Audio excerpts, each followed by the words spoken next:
Samedi 15 janvier 2022, mesdames et messieurs, bonjour et merci de regarder RTI 1. Il est 6h30 et on démarre ce flash d'information avec l'activité du chef de l'État. Le président de la République, Alassane Ouattara, a pris part hier vendredi à la cérémonie d'inauguration du nouveau siège d'Orange Côte d'Ivoire. Situé à Cocody Riviera Golf, il est bâti sur une superficie de plus de 18 000 mètres carrés. Ce joyau architectural de 7 niveaux pouvant accueillir 900 employés s'inscrit dans la vision du gouvernement de promouvoir l'innovation et de faire de la Côte d'Ivoire le hub digital de l'Afrique de l'Ouest. C'est un compte-rendu de Jérôme Kofi Aboula.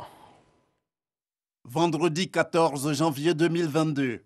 Il est 10 heures quand le président de la République, Alassane Ouattara, arrive à Orange Village, à la Riviera Golf.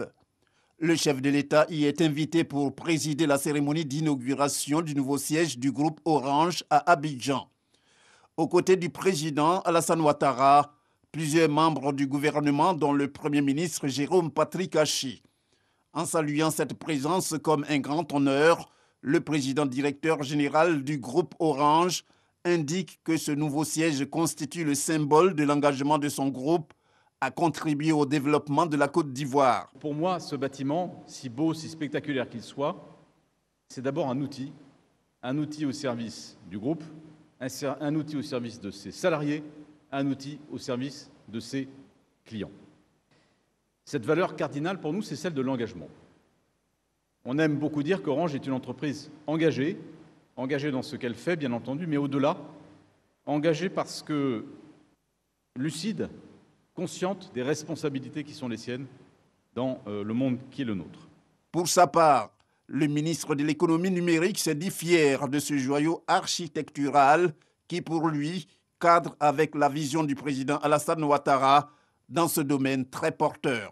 Je me réjouis de noter que les options de développement stratégique prises par le groupe Orange sont en droite ligne avec les priorités du gouvernement de Côte d'Ivoire, qui a adopté en décembre 2021 une stratégie nationale du numérique globale et inclusive sur la période 2022-2025, une stratégie de la cybersécurité, une stratégie de l'innovation, ainsi que la feuille de route pour la mise en œuvre de la 5G à horizon 2023. À travers cette stratégie, votre vision, Excellence, Monsieur le Président de la République, nous l'avons bien perçue. C'est de créer un environnement visant à encourager les investissements dans le secteur des technologies de l'information et de la communication. Autre temps fort, la coupure symbolique du ruban et le dévoilement de la plaque inaugurale. Il s'en est suivi une visite guidée qui a permis au président de la République de découvrir entièrement le siège. Visite à l'issue de laquelle le chef de l'État a eu droit à un spectacle des plus inédits. Tout cela sans oublier la distinction de plusieurs responsables du groupe Orange. Outre le président directeur général Stéphane Richard, qui a été fait commandeur de l'Ordre national de Côte d'Ivoire, les autres ont été distingués respectivement officiers de l'Ordre national de Côte d'Ivoire et commandeur de l'Ordre du mérite ivoirien. Et on s'intéresse maintenant au prix Diamant Alassane Ouattara. Il récompense la meilleure administratrice des structures de lutte contre l'exploitation et le travail des enfants. Un prix décerné cette année à Patricia Silviao, la collaboratrice de la première dame de Côte d'Ivoire, se voit ainsi récompensée pour son engagement. Une distinction de l'organisation Afrique Vérité. Retour sur le film de la cérémonie de remise avec Serge Coléa. Elle est la directrice de cabinet de la première dame de Côte d'Ivoire depuis 2011, secrétaire exécutive du Comité national de surveillance des actions de lutte contre la traite, l'exploitation et le travail des enfants. Patricia Silviao est une des pièces maîtresses du dispositif de Dominique Ouattara. Elle veille notamment à la coordination des actions, au suivi et à l'évaluation de la politique du CNS.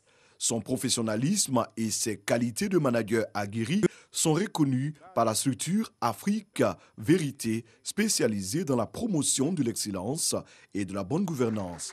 L'organisation, dirigée par Lat Akba Fournier, lui a décerné le prix Diamant Alassane Ouattara de la meilleure administratrice de structure de lutte contre l'exploitation et le travail des enfants dans la zone UEMOA. Madame la Première Dame, la bonne gouvernance que vous avez su inculquer ainsi que toutes les orientations que vous avez données ont permis à votre proche collaboratrice d'amplifier votre message et accentuer les campagnes de sensibilisation dans tous les territoires à travers les visites de terrain effectuées. Patricia Sylvie Yao dédie sa distinction à la Première Dame de Côte d'Ivoire, inspiratrice de tous les programmes exécutés avec succès. Grâce à son engagement et à sa détermination, la question de la lutte contre le travail des enfants est aujourd'hui un sujet bien connu des populations et en particulier de nos parents paysans producteurs de cacao. Tous ces résultats sont le fruit du leadership remarquable et des hautes qualités managériales de Madame la Première Dame, présidente du CNS. En effet, Madame la Première Dame nous laisse la latitude de mener ces différentes actions en veillant à la bonne exécution des projets de tous les acteurs et partenaires. C'est donc à juste titre que je lui dédie la distinction de ce jour. La présidente du CNS a félicité une collaboratrice d'une efficacité remarquable. Leurs chemins, a-t-elle ajouté, se sont croisés il y a 11 ans à Beauville. Patricia Sylvie Yao était alors sous-préfet de la localité. Toujours dans la discrétion et fort de ses connaissances et de ses qualités humaines, Madame Patricia Yao est une collaboratrice exceptionnelle.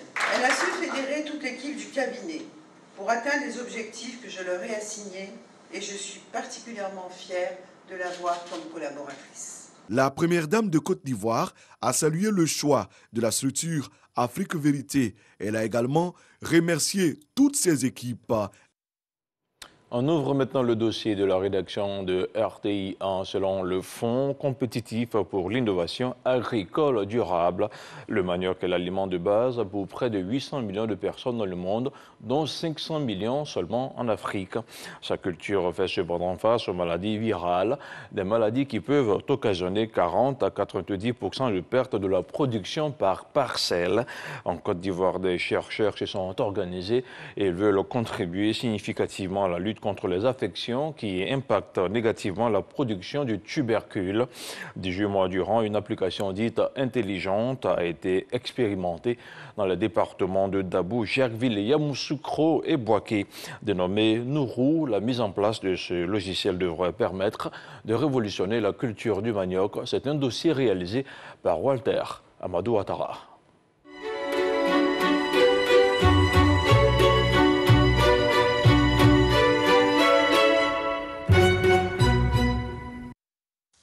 Armébé, village à Djoukrou situé à quelques encablures de la ville de Dabou, région des Grands Ponts. Thérèse Adjo, productrice de sémoules de manioc, appelée communément Ateke, se rend tous les matins dans le champ familial. Souvent aidée par son beau-fils Antonio Marius, elle procède à la récolte du précieux tubercule. La moisson semble maigre malgré les efforts consentis. Du labour à l'entretien du champ, en passant par le piquetage des boutures, c'est au moins 12 mois de temps mis.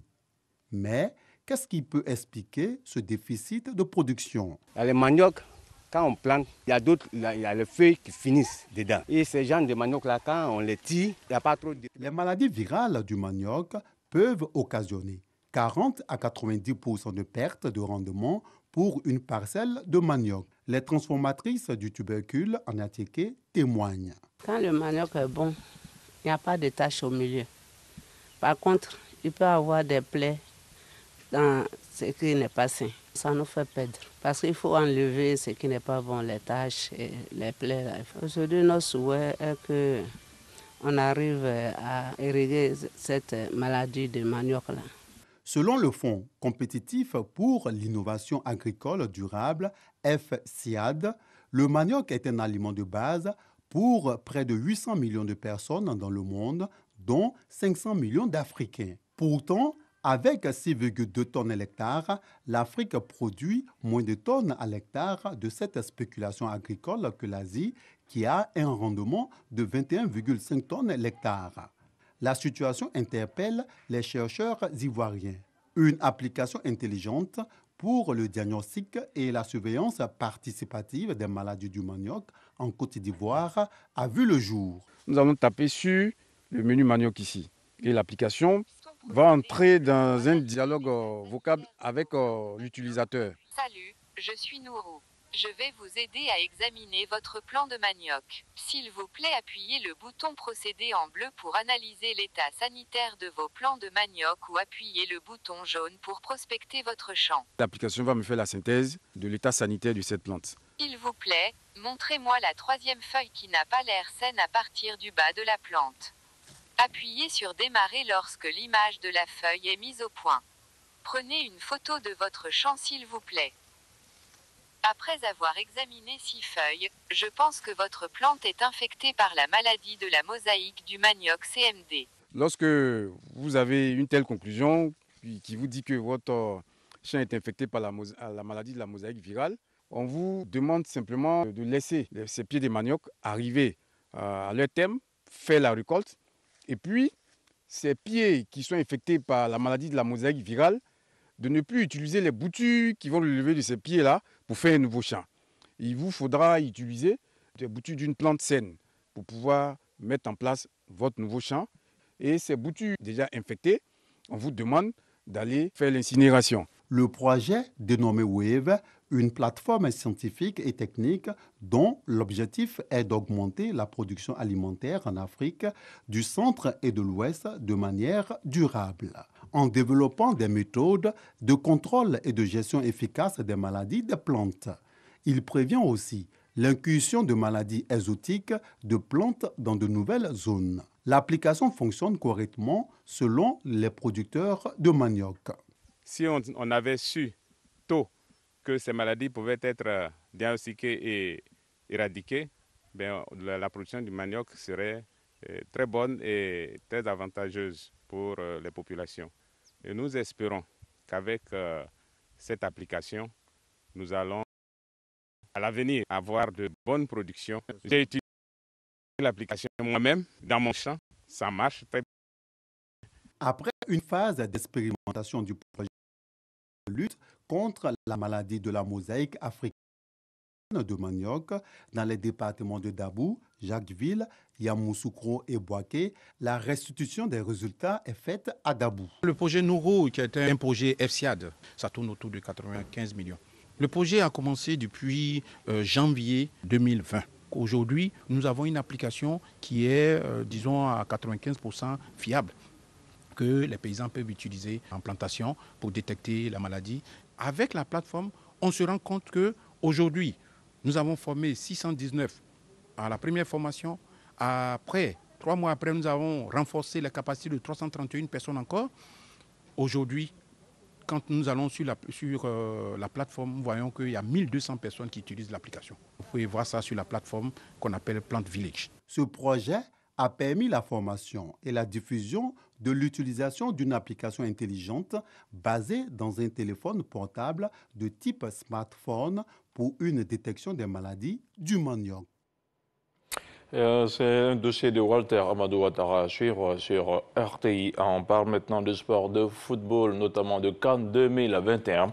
Après avoir remporté le premier match, le Sénégal et la Guinée se sont neutralisés sur le score de 0 but partout. C'était hier vendredi au stade Omnisport de Bafoussam dans le groupe B. Les deux équipes joueront leur qualification lors du troisième et dernier match. C'est un compte-rendu d'Arsène Kouassi.